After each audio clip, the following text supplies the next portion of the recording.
चलिए कुछ और एग्जांपल लेते हैं इस अप्रोक्सीमेशन एंड एरर में। अब देखिए इसमें हमें क्या कहा गया इस नेक्स्ट एग्जांपल में, if there is an error of 2% in the measurement of radius of a sphere. किसी स्फीयर का हम रेडियस मेजर कर रहे हैं मगर हमारा जो इक्विपमेंट है वो थोड़ा एरर देता है।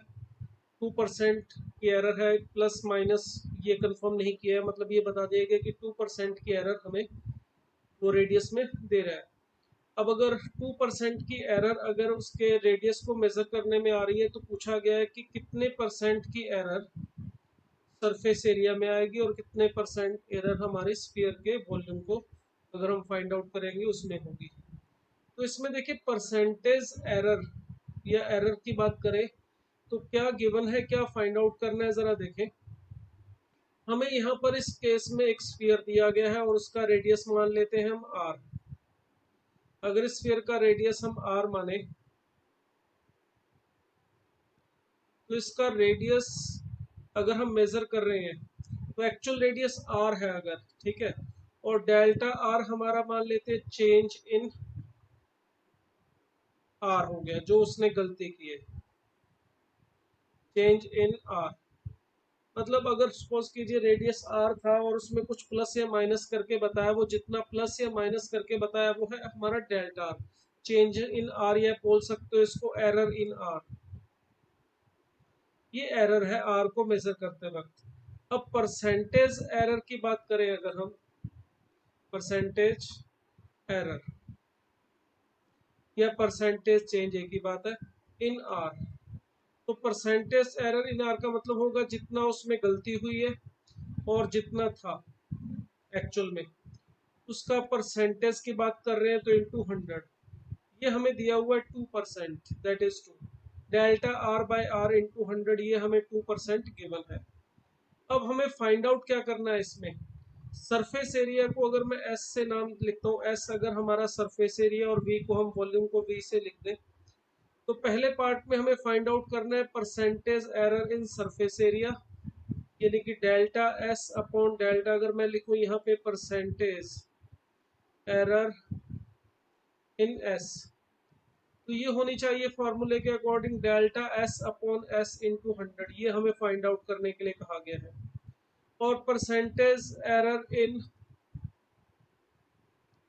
वॉल्यूम, तो उसके लिए फार्मूला क्या होना चाहिए, इसी तरह से चेंज इन वॉल्यूम या एरर इन वॉल्यूम, जितना गलत एरर, जितना वॉल्यूम एक्स्ट्रा या कम मेजर किया है, कितना एक्चुअल था, इनटू 100, ये परसेंटेज एरर होगी वॉल्यूम में। तो ये दो चीजें हमें फाइंड आउट करनी है इसकी गिवन थिंग की हेल्प से। अब ये कैसे फाइंड आउट करनी है, देखिए बहुत सिंपल सा काम है, कुछ खास मुश्किल नहीं है इसमें भी। इसमें देखिए हमारा सरफेस एरिया और रेडियस में रिलेशन क्या होता है, स्फीयर के अंदर सरफेस एरिया का फार्मूला होता है 4πr²। अगर हम यहाँ पे डेरिवेटिव करें इसका ds by D T, sorry यहाँ पे हम इसको अगर r के रिस्पेक्ट डेरिवेटिव करना चाहें तो ds बाई डी आर लिख सकता हूँ मैं इसको, तो वो आ जाएगा 4πr² का डेरिवेटिव करने पर 8πr। ठीक है, अगर ये हमारा ds बाई डी आर है, हमें इसमें फाइंड आउट करना है delta s by delta r। देखिए जब हमारा चेंज इन r बहुत छोटा होगा, when delta r is very small, उस केस में हम D S by D R को क्या लिख सकते हैं, delta S by delta R लिख सकते हैं।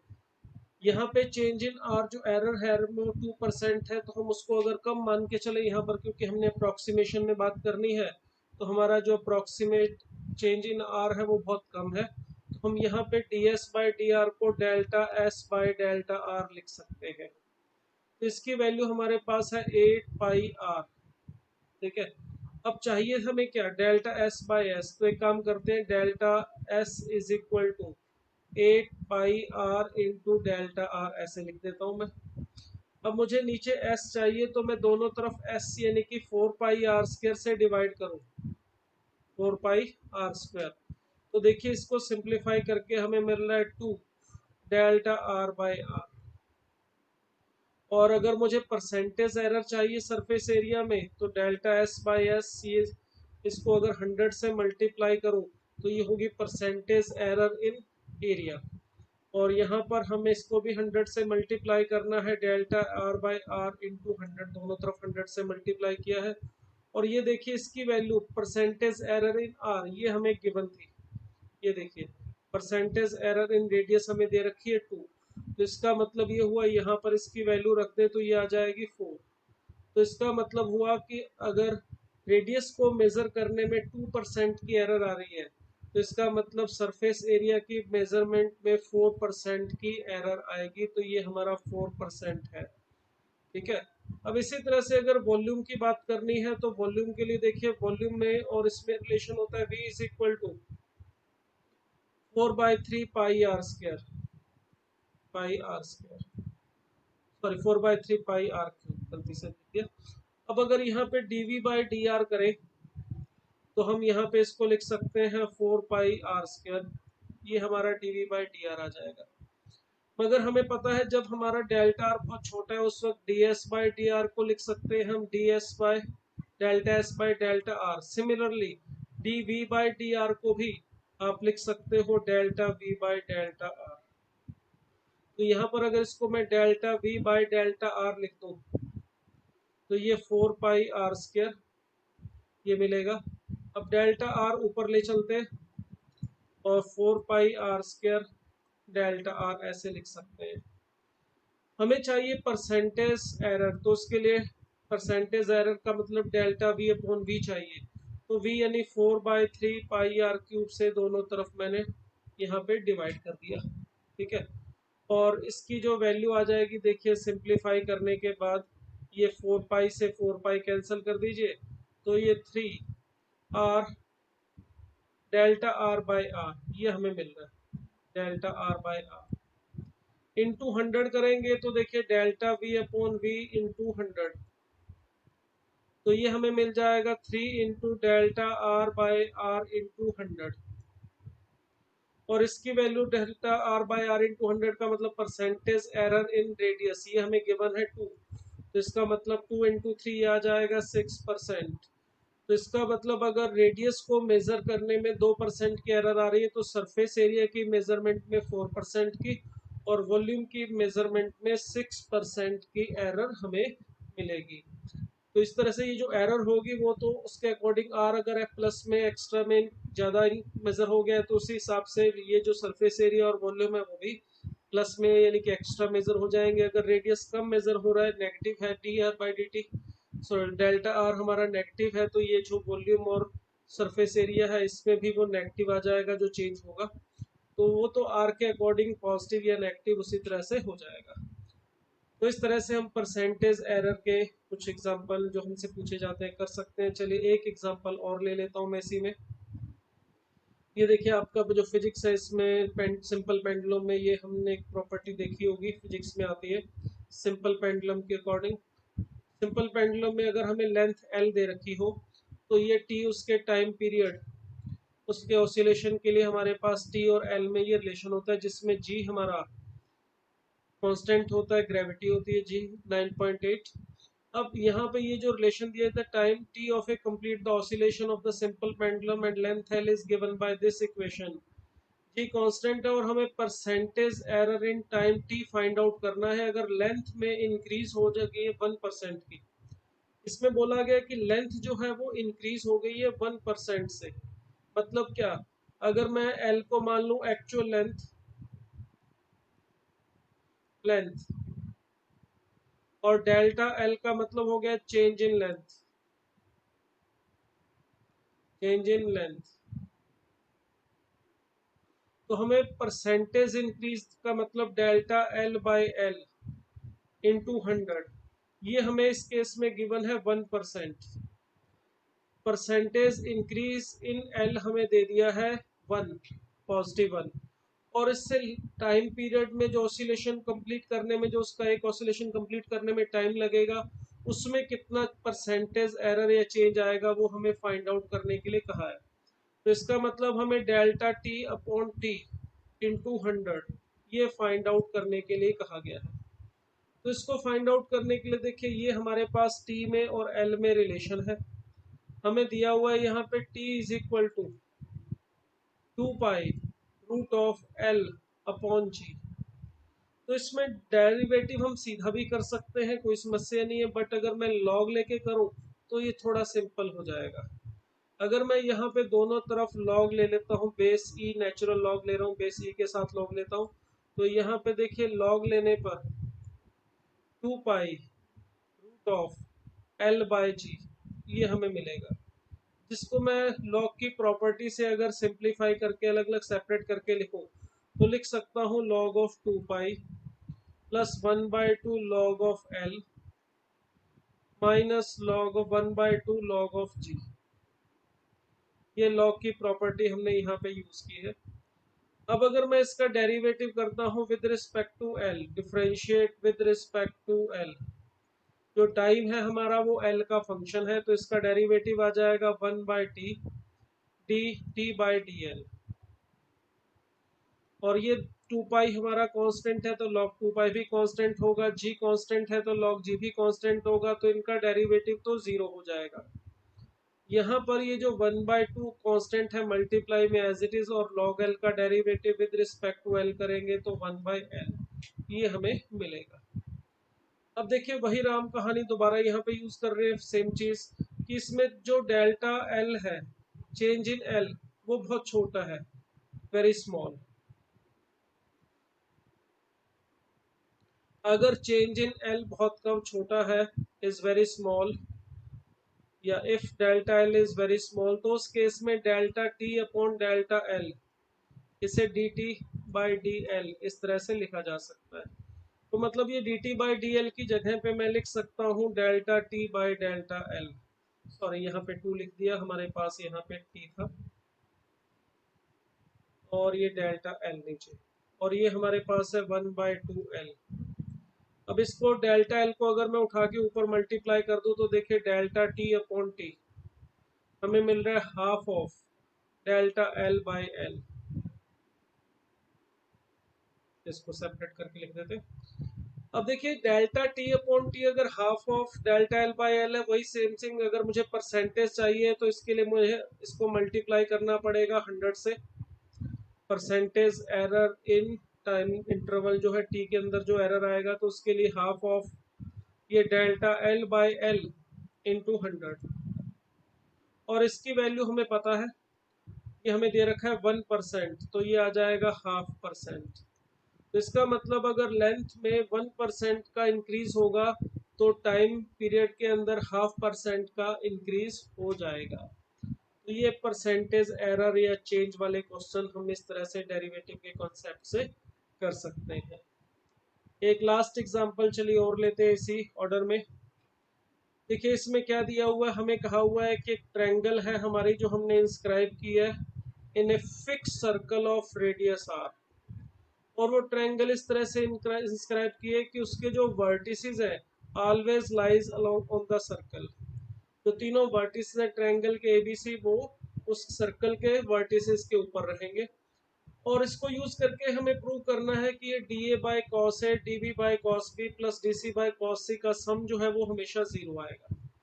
इसमें जो स्मॉल ए बी सी दे रखे हैं ये हमें बता रखा है कि साइड्स है ट्रायंगल एबीसी की एबीसी एंगल के अपोजिट। क्या मतलब है इसका, जरा देखें इसका मीनिंग क्या है। देखिए ये एक सर्कल मान लेता हूं मैं यहाँ पे, और सर्कल का रेडियस हमें आर दिया हुआ और आर हमारा कांस्टेंट है।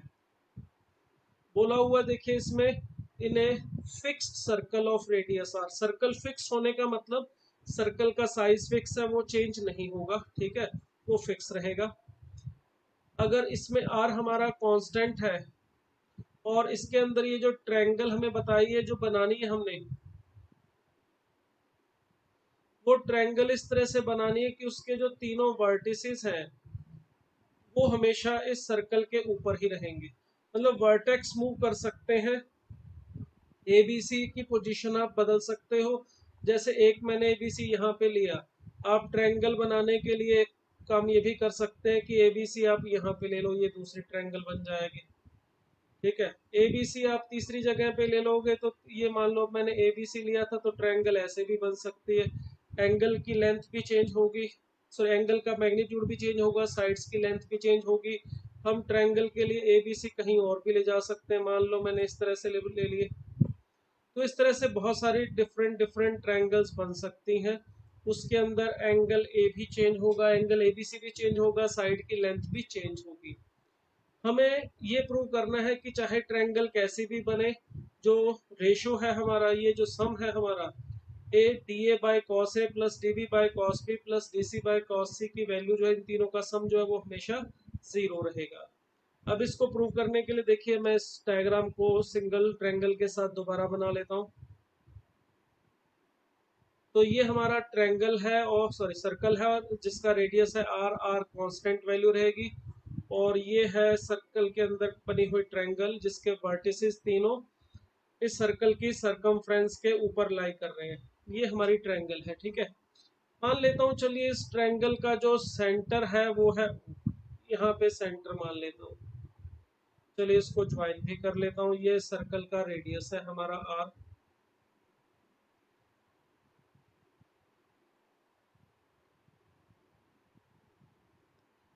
ये इस तरह से सर्कल का रेडियस आर है। इसमें ये दिया हुआ है कि ये जो ट्रायंगल है ए बी सी, इसके जो एंगल ए के सामने वाली साइड है इसकी लेंथ ए, बी के सामने वाली साइड की लेंथ बी, और ये सी है। मतलब जो बी सी साइड है उसको हमने स्मॉल ए सी साइड को हमने स्मॉल बी, और ए बी साइड को हमने स्मॉल सी से डिनोट किया है। अब देखिए इसमें स्मॉल ए बी सी ये भी वेरिएबल है और एंगल ए बी सी ये भी वेरिएबल है। अब यहाँ से देखिए जो हमें प्रूव करना है, हमें प्रूव करना है यहाँ पे, यहाँ लिख देता हूँ नीचे जो रिजल्ट प्रूव करना है, D A by cos A plus D B by cos B plus D C by cos C, ये हमें प्रूव करना है। अब इसको प्रूव करने के लिए देखिए, अगर आपने सॉल्यूशन ऑफ ट्रायंगल चैप्टर पढ़ा है तो उससे आप सीधा आप एक प्रॉपर्टी यूज कर सकते हो कि a by sine A is equal to b by sine B is equal to होता है c बाय साइन सी, और ये होता है 2r। ये सॉल्यूशन ऑफ ट्रायंगल चैप्टर या प्रॉपर्टीज ऑफ ट्रायंगल चैप्टर में आती है। इसे साइन फार्मूला भी बोल देते हैं, ठीक है। यानी ट्रायंगल की साइड और उसके सामने वाले एंगल्स का रेशियो जो है हमेशा कांस्टेंट रहता है, और किसके इक्वल रहता है, 2r के। 2r का मतलब इस ट्रायंगल का सर्कम रेडियस। ये प्रॉपर्टी कैसे बनी है अगर समझनी है तो बहुत सिंपल सी बात है, मैं इसका एक्सप्लेनेशन भी बता देता हूँ, फिर इसका अपने आगे इस क्वेश्चन को हम बढ़ाएंगे। अगर आपको ये प्रॉपर्टी का प्रूफ चाहिए, बहुत सिंपल सा प्रूफ है इसका, मैं यहाँ पे आपको 1 मिनट में इसका प्रूफ बता देता हूँ। पहले ये हमारे पास ट्रायंगल है एबीसी जो इस सर्कल के अंदर बनी हुई है। इस सर्कल का जो रेडियस है वो हमने लिखा है आर, और ये ओ इसका सेंटर मान लेते हैं इस तरह से। ये आर है, ये भी आर और ये भी आर। अब प्रॉपर्टी होती है कि सर्कल का कोई भी कोड सरकमफ्रेंस पे जितना एंगल बनाएगा, ये मान लीजिए बीसी कोड है, ये सरकमफ्रेंस पे यहाँ पे एंगल ए बना रही है, तो सेंटर पे यहाँ पर जो एंगल बनेगा ये वाला एंगल 2a होगा, इसका डबल होता है। ये प्रॉपर्टी आपने 10th क्लास में पढ़ी होगी, ठीक है। इसी तरह से ये वाला एंगल बी है तो ये वाला एंगल 2b होगा। ये एंगल सी है तो ये वाला एंगल 2c होता है, ठीक है। अब अगर मैं ये काम करूं, यहाँ पे सेंटर से परपेंडिकुलर ड्रॉ कर दूं ओ डी, ये सेंटर के कोऑर्डिनेट्स ओ मान लिए मैंने, पोजीशन ओ मान ली। अगर मैंने ओ डी परपेंडिकुलर ड्रॉ किया है कोड पे, तो ये सामने वाली साइड को इक्वल पार्ट्स में डिवाइड करेगा, क्योंकि ये जो ट्रायंगल है ओ बी सी ये एक आइसोस्केलस ट्रायंगल है। अगर ये बी सी जो हमारे पास थी वो ए थी, तो ये वाला हिस्सा a/2 रह जाएगा और ये भी a/2 रहेगा। अब बस कुछ भी नहीं है, सिंपल सा काम है। देखिए यहाँ पर ये एंगल भी टोटल हमारा 2a था, और ये जो सामने हमने एल्टीट्यूड ड्रॉ किया ये आइसोस्केलस ट्रायंगल होने की वजह से ये इसको भी बाइसेक्ट करेगा, इस एंगल एक को 2a को भी बाइसेक्ट करेगा। मतलब ये जो एंगल है हमारा ये भी a रह जाएगा और ये वाला हिस्सा भी a रह जाएगा। अब आप देखिए ट्रायंगल जो मैं ले रहा हूँ एक राइट एंगल ट्रायंगल, जरा डायग्राम दोबारा बना देता हूँ सही करके। ये ट्रायंगल देखिए आप, ट्रायंगल ओ डी बी, ये ओडीबी ट्रायंगल में जो ओ बी है ये है रेडियस, यहाँ पे एंगल ओ पे जो ये वाला एंगल बन रहा है ये है हमारा ए, और ये जो सामने वाली साइड है बी डी जो मैंने यहाँ पे ऊपर खड़ा करके लिख दिया ये है a/2। अगर आप इस ट्रायंगल में देखें तो sine of A is equal to होगा perpendicular B D upon O B, तो B D that is a/2 upon R ये आ जाएगा। तो देखिए यहाँ से a by sine A is equal to हमें मिलता है 2r। सिमिलरली अगर आप ये ट्रायंगल लेना चाहो ए ओ सी, इससे आपको सेकंड रिजल्ट मिल जाएगा बी बाय, अगर आपको ये जो यहाँ पे जैसे मैंने ये ट्रायंगल लिया आप यहाँ से एल्टीट्यूड ड्रॉ करके ट्रायंगल बनाओगे तो उससे आपको दूसरा रिजल्ट मिल जाएगा B upon sine B is equal to 2r। और अगर आप ये तीसरी ट्रायंगल लेके ओ ए बी यहाँ से एल्टीट्यूड ड्रॉ करोगे और फिर आप रिजल्ट बनाओगे तो आपको तीसरा रिजल्ट मिल जाएगा C upon sine C is equal to 2r। तो ये तीनों 2r के इक्वल होते हैं, इसलिए हमने यहाँ पर इस पेज पे ये जो रिजल्ट लिखा है ये मैंने a upon sine A is equal to b upon sine B is equal to T C upon sine C is equal to 2r ये सीधा लिखा है। इसे आप डायरेक्ट याद भी रख सकते हो, ये हमारा साइन फार्मूला होता है। ठीक है, अब इसमें देखिए a इज इक्वल टू मैं लिख सकता हूँ 2r साइन ए, b को मैं लिख सकता हूँ 2r साइन बी, और c को मैं लिख सकता हूँ 2r साइन सी। इसमें ये जो हमारा r है वो कांस्टेंट है, ये ध्यान रखिएगा। अगर मैं अब यहाँ पे डेरिवेटिव करता हूँ इसका d ऑफ a,